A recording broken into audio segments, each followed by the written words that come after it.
During Trump's inaugural speech, which took place just a few minutes before this recording, Trump outlined and reaffirmed his desire to take over Panama and Canada. Oh my. Now, aside from that, angering me as a Canadian who doesn't want to be an American, and God help me, I would rather be anything than an American, this has done something very significant. Look at the cheering that has gone on. And look at not just the people in the room, the Republicans who are like good little seals that will just cheer. I probably like the sunglasses he's wearing. But the regular everyday Americans who support Trump support doing that. This is one of the other people I'm subscribed to on YouTube. But you probably already know that if you pay attention. American people, whether anyone wants to admit it or not. As much as a lot of leftists like to claim it's only I'm digging his suit too. The third world isn't wrong. The first world isn't bought off. They're not pro-imperialist. They're not environmental imperialism. Here you go. Right there, in front of the world, you got all of the Trump supporters, enough to have gotten him elected democratically, saying they support those invasions. Now, part of third worldism is acknowledging that the first world is bought off with the spoils of imperialism. They use that to raise the living standards of the people domestically so that they have enough so that they won't rebel, which keeps it being true with America. No matter how much you take away from the people of America, they're not rebelling, and they're not going to rebel. Because we got more to lose than just our And they're chains. to shoot up a government building. Speaking of shooting up government buildings, that reminds me of someone I just learned about not too long ago. Crap, what's his name? Timothy Macbeth or something like that? It's in first world people themselves. It's right there as a part of them. Now, you can even extend this further into all the people that have been very happy to watch the genocide go on in Gaza and watch the Palestinians suffer. And every time there's a new war that comes up, you know, whatever. Oh, and if I say recently, that I meant last year. It was still recently. New life for it. The American people go for it every single time, without fail. No matter what happened after the Iraq War, and people saying it was based on a lie, it was based on a lie, we're never going to fall for this again. And they do. They still do. Every single time, hook, line, and sinker. They still go for it. They go for it because they want to believe it. They're not even questioning it. It's like the people who's like, I don't believe the news. But they do everything the news told them to do.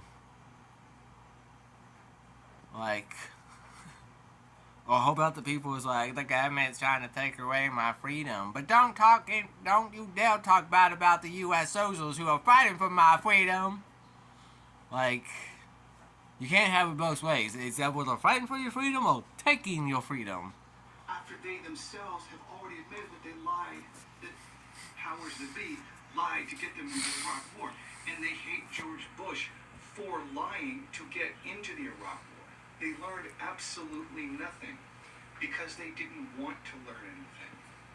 No, they didn't. I agree with that. They wanted these wars to continue so they could feel good about themselves. Look, see, we're the ones getting rid of the dictators and making a democratic world for all people. I saw a video on TikTok where someone was like, can you point to me where North Korea is? Oh, I forgot the beginning of the video. He's like, do you think we should go to war with North Korea? The woman says yes. The guy says, can you point North Korea on a map for me? The woman says, no, I can't. I don't know where North Korea is on a map. The guy says, can you tell me anything about North Korea? The woman says, no. Guy says, you want to go to war with a country you don't know nothing about because your government said so? Which honestly, that's the only video I've ever seen of anyone talking about going to war with North Korea. I've seen tons of videos of people talking about going to war with China, but, you know, that's China, not North Korea, so. Based on whatever nonsense you tell them, and they'll believe it. Because they want it to happen, and they want to believe that they're the good guys, and they're the ones helping the entire world. America is imperialism. This is another great shot that goes at to these so-called patriotic socialists